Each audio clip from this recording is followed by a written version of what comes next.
10, 9, 8, 7, 6, 5, 4, 3, 2, 1.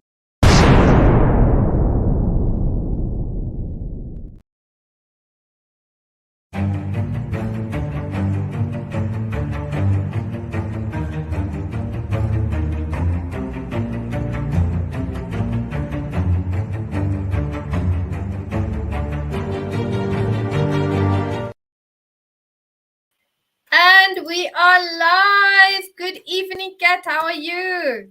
I'm fantastic today. How are you? I'm doing so well. It's always so wonderful to come together here with you on this platform to discuss these relevant contemporary topics that are really enabling people to be edified and to learn more and more. So we are so thankful to have you here. For those of the audience members that maybe do not know Kat yet, let me read her biography. She's the founder and CEO of Compassionate Healing Services. She's a suicide prevention and complex trauma specialist. She's an accessible yoga and meditation teacher, master Reiki healer and spirit medium, fat activist and speaker. And we are so happy to have you here with your expertise this evening.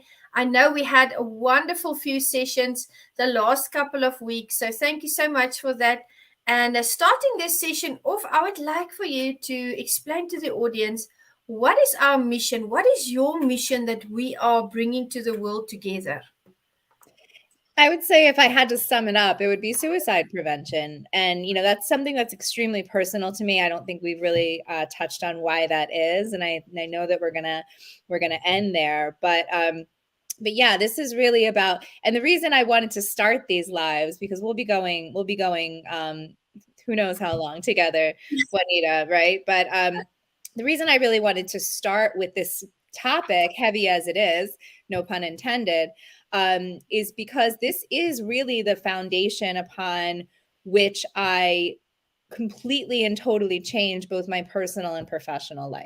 I don't take this information lightly. I didn't take it lightly at the time that I was reading it, because at the time that I was reading the book Intuitive Eating, which was my first introduction to this, I had been actively dieting for 20 years, and I had been prescribing it to my clients as a physical therapist. Yes. And I had really learned about that my entire life. This was really, it was kind of like being told that the sky was green instead of blue, right? That's how revolutionary this felt to me, because it was almost like reading my own memoir, right? There were so many behaviors at that point that I felt so much shame around, right? When it came to my quote inability to control myself around food, right? Or I would have binging episodes, or what I considered binging. I would feel so much guilt about eating that I would then go to the gym and just punish myself to the point of nothing healthy or enjoyable about it, right? It was really about, and it felt very much for me like living in a prison, because I was taught, just as many millions of people still believe, that my ability to be or stay healthy was entirely within my control, right? It had everything to do with my weight specifically, right? And I had to maintain a certain weight or get to a very specific weight before I could be healthy or happy. And those beliefs were ingrained upon, like really ingrained with me. And I now know beliefs are nothing more than thoughts you've thought chronically, right? A belief is just a thought you keep thinking. I love that. Right? I love that. I was thinking as you were speaking now, this dieting culture that has really infiltrated our minds, this programming that we've had since we were young, it really stifles our development and our health progress, because we think a certain way. And, when we think and believe something, like you've said, that thought that comes over and over again, we believe that that's the only way, that's the only truth. And if we don't, maybe meet the goal, what happens next? And we've discussed this in our lives before. We become depressed. We become despondent. We feel like we're not getting anywhere. That's not a natural or a healthy way to approach anything in life. So, here you've mentioned before that this is not of course you don't agree with, and we don't agree with the dieting culture, But you wanted to add something about that with regards to that point. Absolutely. If I haven't made it clear in other lives that we've done, this is not about shaming individuals who choose to diet, right? I myself was that person for 20 years who was making that choice, right? And I was doing that, I was doing that for reasons that I thought were admirable, right? I was doing it with my best interest at heart, or so I thought, right? Which is why, again, it was so revolutionary when I read this information, because it was like just believing something so strongly and being proven wrong, right? I mean, and because our beliefs, whether we acknowledge the spiritual aspect of this or not, truly your beliefs or your thoughts are creating your reality, right? So that's why it's so incredibly important to examine your beliefs very carefully and make sure that those thoughts that you're thinking chronically, also known as your beliefs, are based in truth, are based in fact, right? Every thought that you think is not true, thank God. Right? Just because you think a thought does not make it true, right? And for me, to realize that, because I think we touched on this last time. I mean, this was not a small amount of brain capacity, let's say, that it was taking up in my mind. I would say roughly about 70% of my thoughts at that time, when I read the book Intuitive Eating and decided to get off this train forever, were focused around what I was eating, how much I was eating, when I could eat, when I shouldn't eat, when I should exercise, how much I should exercise. I mean, it was what I looked like in this, whether I looked too fat, or it was absolutely exhausting to be in there, right? And to realize that not only were the thoughts and beliefs that I had around this wrong, they were harmful, that I was actually doing harm to my health by following this paradigm. And I was doing a ton of harm to my mental health as well, right? Because we can't separate the two. Physical and mental health are very much related, right? Exactly. And it was absolutely mind-blowing. So again, I'm not shaming anyone who doesn't have access to this information. If this is the first time you're hearing this, if you've heard this before and for you, you're just not into this intuitive eating thing and you want to diet, feel free. And you're doing so without any judgment from me. I want to be clear about that. And, right? And my goal is for people to do this with eyes wide open, right? I think we need to make the best choices we can make for ourselves are those with which we have the most information, right? And when it comes to dieting specifically, diets, meaning the intentional pursuit of weight loss, does not work long term. It is absolutely correlated with weight gain so strongly. And I don't know that I've said this before. The evidence that intentional weight loss causes weight gain in the long term is as strong as the evidence that smoking causes lung cancer. It's level A evidence, right? Yeah. So proven by science. By science, exactly. So so it's very important that people understand that the very thing that they think they're doing is in the long term going to have the opposite effect, unless you diet forever. Chronically diet. If you never get off the diet train or you develop an eating disorder, you might maintain that weight, but it's not going to feel good, right? It's not going to feel good to be in a body that's chronically underfed, and that is potentially being held at, it just blows my mind still, this idea that the word thin and healthy are so put together, and whereas any body fat, apparently, if you have anything less than visible abs, you're too fat in our society. Meanwhile, when you look at the evidence, those aren't the people that are living the longest. It's, this really, as we discussed in depth last time, has nothing to do with health. It has everything to do with capitalism, right? Selling those products to everyone, that prey on our insecurities. It has everything to do with maintaining systems of oppression, such as white supremacy and patriarchy, right? And the main point I wanted to make in regards to this is I'm not necessarily talking to the people who, like me, were struggling with, let's say 30 pounds, right? Where that 30 pounds up and down was my struggle, right? I never lived in a body that didn't enjoy thin privilege, right? Even at my heaviest weight, I never worried that I wouldn't have a seat on an airplane, or a seat at the doctor's office even, right? And the way that we treat fat people in our society, especially, on the larger end of the scale, is so abhorrent. It truly is. I mean, we think nothing of street harassment for fat people. Even, I discussed this on the Chop Up show last week, because we were coming off the Super Bowl in the United States, and the winning coach, Andy Reid, has publicly struggled with his weight for a long time. He used to be the coach of the Philadelphia team, which is unfortunately the team that lost. But so he was receiving his trophy for winning the Super Bowl, and right on national television, the interviewer said, "Oh, come on, Andy, waddle on over here," and then told him to get a cheeseburger, to celebrate with a cheeseburger. It was such a that's right.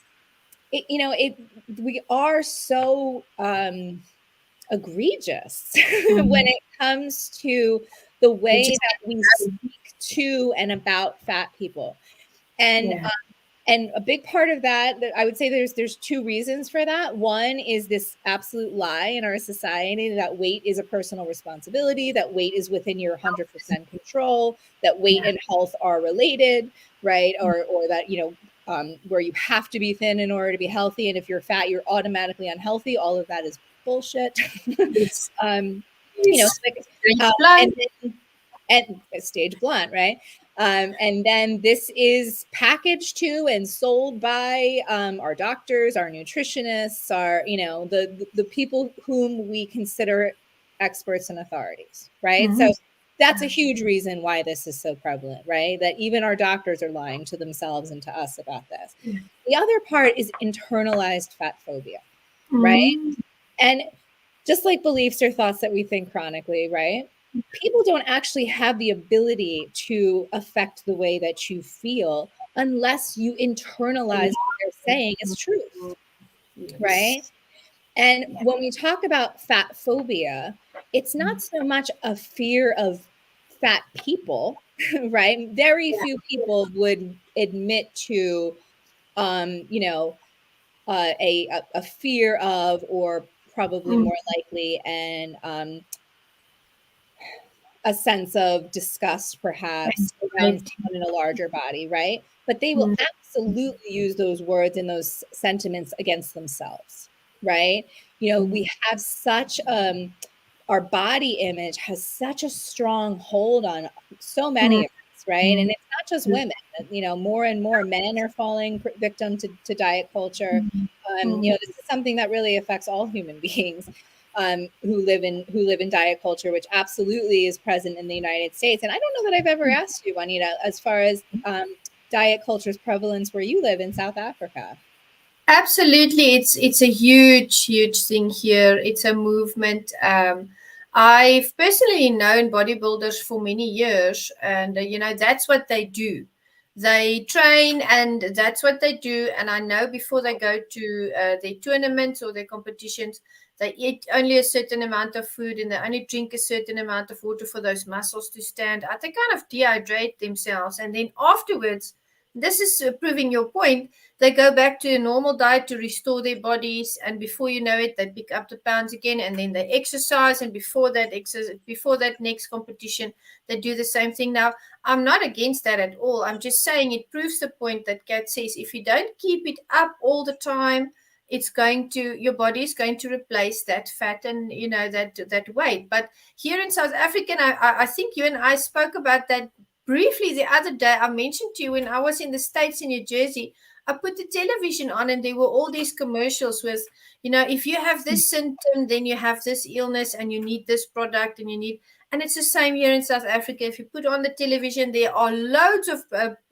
advertisements, commercials, I think that's a better term, that say, if you want to lose weight, you need to use this. And it's like you're just bombarded that, if you sit there and you don't have that level of emotional intelligence as a viewer to realize not everyone has to follow that, or not everyone maybe you know are going to benefit from is going to benefit from these products.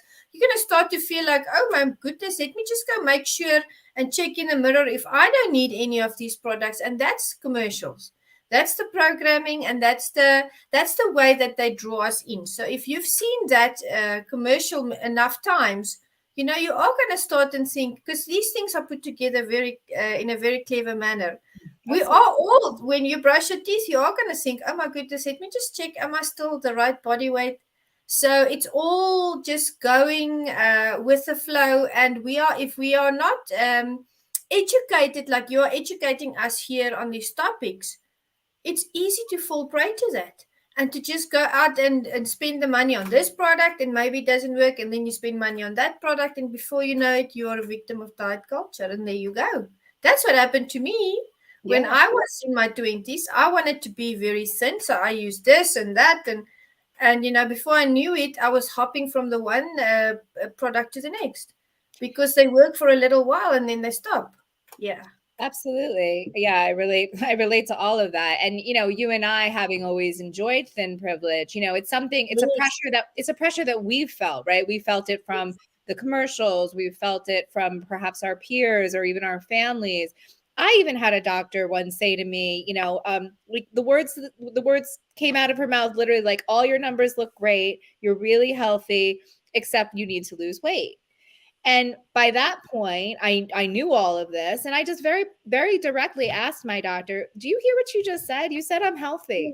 You just looked at all my numbers and you said I'm healthy. Can you give me one um, empirical research study that shows that long-term weight loss is even possible? And the answer is no.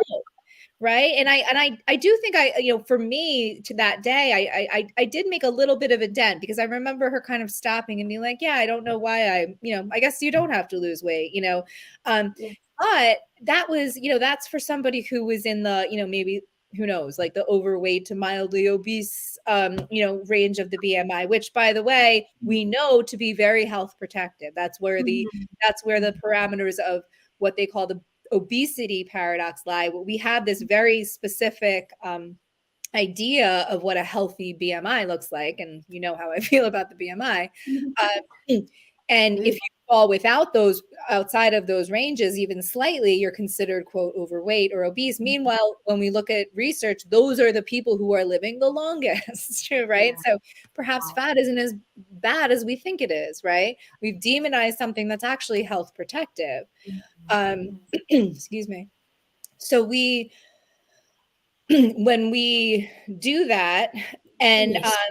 you know, we're doing that to people who are in those lower ranges of the BMI. Imagine someone who's very high up on that, you know, BMI scale, BMI of 30 or 40 or 50, right? Those are the people who literally are not able to receive healthcare, at least in the United States, right? In the United States, we have a terrible, terrible healthcare system. And and so much of it is based on the BMI standard. There's The reality is, insurance companies in the United States won't pay for fat people, let's say, to have invasive knee surgery, but they will pay for Yeah. bariatric surgery, because supposedly the bariatric surgery is going to be this permanent, you know, permanent weight loss solution. It's not, by the way. The surgery itself, bariatric surgery itself, has a 6% mortality rate, meaning that anyone who goes through that surgery, there's a 6% chance you won't even survive it. And I That's hard. have heard now Yeah. former bariatric surgeons call the procedure barbaric, Mm. suggests that it won't even be approved ethically in the next 20 to 30 years. Yeah. And from my own family history, I can tell you that one of my aunts had bariatric surgery, and she died within 6 years. And she had absolutely terrible health within that 6 years. She was thinner, but she had to take IV nutrient supplements for the rest of her life, and she died, you know, relatively soon thereafter. It's a Band-Aid essentially that doesn't work, that we're putting on a problem that we've created, right? The best way I've ever heard that put is, dieting is a cure that does not work for a disease that doesn't even exist. Mm-hmm. Because being fat in and of itself Absolutely. isn't pathological. It's not despite what the word, the slur really of obesity suggests, being fat in and of itself Mhm. isn't bad for your health necessarily or pathological, and yet Yes. made it pathological. And then Mm. because of that, we've now prescribed intentional weight loss, which for all the reasons we've been discussing over time will guarantee you Yeah. weight gain, and you find yourself right back in the doctor's office, you know, at Unnecessary. you know Yeah. at stage one, and not getting the health care that you deserve. So as difficult as it is for has as it was for me, and I'm not going to pretend that this didn't Yes. um cause me a huge struggle. I'll go into the fact that it was related to my suicidality even. I'm not Yes. counting the impact that this has on Mhm. people, especially but especially people of size, of larger Mhm. sizes. So Mhm. it's not about shaming the individual. It's about showing compassion, honestly, for all of us who are Yeah. in this mess, and Yeah. making the most informed decision you possibly can based on the information available to you. I love that. And you know what the point is? We want to be healthy, and we want to live a long life. And if diet culture is something negative, like you've explained, now it is, from a scientific point of view as well. Then it's not good for your health. It's not good for you to have a long life. And if it causes, and it does, depression and suicide, why go at it? Why chase something? Why not pursue happiness and health and a good life, so that you can do and fulfill your destiny and live to see your children and in their children, and really just excel and exceed. Because I'll be honest with you, I was in a live earlier this week in a recording, a podcast that I'm going to be in on Sunday. It's going to air on Sunday. And the speaker, the host, asked me at the end of our session, what does success mean to you? Give me this definition of success. And I haven't been asked that question ever in an interview. And the first thing that came to mind, and that's because it's on my heart, is happiness. I said, if I'm happy, then I can move the mountains. If I'm happy, then I'm healthy because I wake up in that state. If I'm happy, I can do anything I put my mind to. And that resonates and flows over to every area of my life, to the people around me. And I have to tell you, Kat, when I was in the diet culture, when I was in that frame of mind those years, I was exactly the same. All I could think about was, is this the size that I'm fitting in? Did I eat the right amount of food today, or did I have too much? Did I do enough, in the gym? Now I've moved from that mindset. I still exercise every day. I'm not necessarily thin or muscular, but I'm happy. I'm healthy. I feel good. I wake up in a good mood, and it affects everything else for me. So we've spoken about intuitive eating. You've laid out those 10 principles for us. We've spoken about healthism. We've spoken about the fact that dieting is a distraction. You mentioned the matrix. I love that. And your purpose, you are a suicide prevention specialist. And I know that has a personal connotation with you. There is a personal reason why we are doing this together, why we are bringing this message and your expertise, because you are the specialist and the expert here. Tell the audience about, suicide prevention and why you are so passionate about the topic. Well, it's perfect because while you were speaking about success and or health and happiness specifically as different entities, to me, really, to be healthy is to be happy, right? So I would say the definition for me of health is happiness. I And love it. as I said, I actively dieted for 20 years. I very much, I was somebody who was restricting my food, watching what I ate, exercising a lot, right? And I really was miserable. I mean, the emotion that was tied to that really was that this was a prison sentence, that I was doing this because I had to, not because I wanted to, right? And it was concurrent with so many other things going on in my life. And maybe the elephant in the room, if you will, is that Yes. so many of us, if not all of us, who turn to control, right? Control of our food, control of our exercise, control of our bodies. It's because we feel out of control, right? And oftentimes, like for me, that started in childhood, right? That started with childhood traumas, toxic stress, being exposed to things that children shouldn't have to deal with at a young age, right? And I turned to food, to eating for comfort, right? Which then led to bullying for my weight, right? So as a preteen, through puberty, I had put on some weight. I was being bullied for that. And that lasted a few years until on my 16th, on New Year's Eve of my 1995, I suppose, just before I turned 16, I decided that my gift to myself, I was calling it a diet at that time. It was essentially anorexia. And for about a month, I ate almost nothing and I ran 4 miles a day. And I let go of about 30 pounds in the first month. And I just thought it was the best thing ever, right? I was getting so much praise, even from my father. I just can't believe your discipline with this running. This is so great. This was really viewed as something that was awesome, right? And I'm so grateful to myself that I didn't stay that restrictive, because who knows if I'd be here today. Anorexia is a very serious, deadly mental illness. The eating, if I'll mention in this live too, the eating disorders are the second of deadliest of all mental illnesses, second only to opioid addiction. So, so I was getting a ton of praise.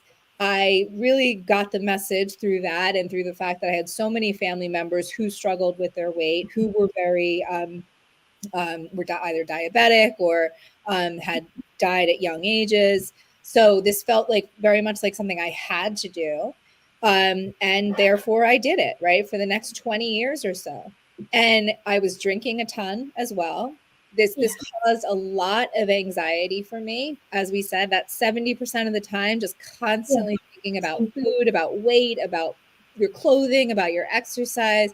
It left me constantly on edge. I was very depressed. I was very anxious. I was drinking a lot in order to deal with that.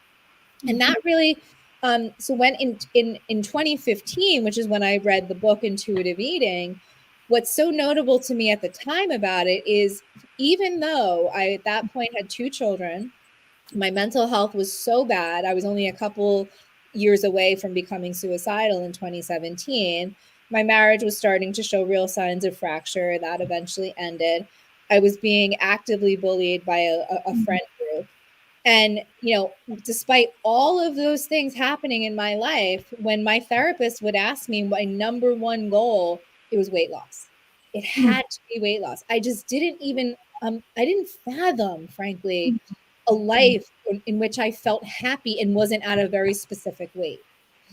And when she gently, and I'm so grateful for her forever for persistently saying, there's this one book, I really think you'd benefit in reading it. Just give it a shot if it resonates. So I finally, intuitive eating, maybe I'll lose weight, right? I read the book and it was such a paradigm shift. As I said, it was like being told that the sky was green instead of blue, right? And that piece of it both let me out of this prison. I often say that suicide is where hopelessness meets worthlessness. And in the diet culture, in that diet mentality, I was flirting with both, right? Because both the idea that I had to do this because my body was bad. My body was not okay just the way it is. My body had to look a certain way in order to have value and worth and esteem in our society, right? And this hopeless feeling of, my God, I'm just in this never ending cycle of dieting and binging and then dieting and binging. That was the kind of thing that when I read that in the book, I was like, wait a second, how does she know that's happening to me? These authors know, what my life looks like. And so for me, it was a huge step in improving my overall mental health and even physical health, was just getting off this dieting train. Now, to say that was it would be dishonest. I mean, there was, I still had to deal with all those other things that I mentioned, but the other piece or the other gift that intuitive eating gave me that I took and ran with was this really radical notion at the time that my body could be trusted. that my body had innate wisdom within it. I didn't have to go to an outside source, whether it be a doctor, a nutritionist, a trainer, and find out information about myself, because my body would speak to me. That was huge. That was huge. That's a whole shift right there. A complete and total shift. And when I found the practice of intuitive eating, I was an atheist. I had been an atheist very proudly so for about 16 years at that point. And I was still 3 years away from what became my spiritual awakening. But the idea that my body had innate wisdom and could be trusted was the foundation upon which I built. And to the point where after my spiritual awakening, I taught a workshop called Intuition is Another Word for God. I love inner voice that I was listening to in regards to food and exercise and nutrition and all of that was putting me in every area of my life, right? So, but it wasn't until I learned the practice of intuitive eating that I dared believe that about myself. So I had never been taught to trust myself, if anything, quite the opposite. And because dieting and binging are related, right? For every diet, there's an equal and opposite binge. I never blamed the diet. I blamed myself. So every time I couldn't, quote, couldn't stick to my eating plan or work out that day, like I said I would, I felt such a crushing sense of shame. And shame is lethal. Yes. Shame is lethal. Very toxic, Guilt is this idea that you've done something bad. Shame is this idea that you are bad. Yes.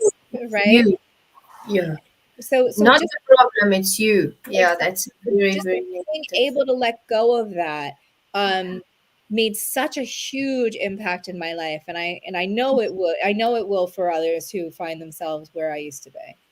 I love the information that you're bringing, the teaching that you're giving, because there are people out there in the audience that are going through the same thing. We've all been conditioned in the same way. You've been through it. You've researched it. You've seen the positive results in your life. You are healthy and happy. And that is what you are here to promote. We want people to be mentally well, to feel comfortable within themselves, of course, to live healthy lifestyles and to have long lives. And thank you so much that you are doing something out there actively to prevent suicide. We need more people like you out there doing this great work. And I know we are going to be back next week with another live on this phenomenal topic. So can't wait to reconnect with you, Kat. Thank you for sharing all the information and your expertise. We appreciate you. I appreciate you so much. Thank you for having me, and I will see you next week. See you guys. Bye, Kat. Thank you. Bye. Hi, my name is Jose Escobar, and I'm the founder and CEO of the Connected Leaders Academy. We're the #1 fastest growing community and tribe of some of the highest level entrepreneurs all around the country and around the world. We're in 36 states across the U.S., in 11 international countries, and over 240 plus members, growing every single day. And I'm honored, excited, and I'm glad to say that I'm proud to be the official sponsor of the Meticulous Moments podcast with Juanita Cap. Thank you so much for the opportunity. I'm excited for this journey.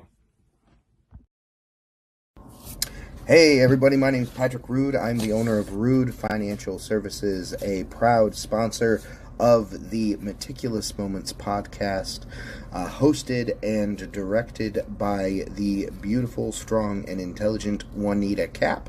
I cannot tell you enough about what this woman has done with this podcast and the effect that she has had on me and all of the other sponsors and people that listen.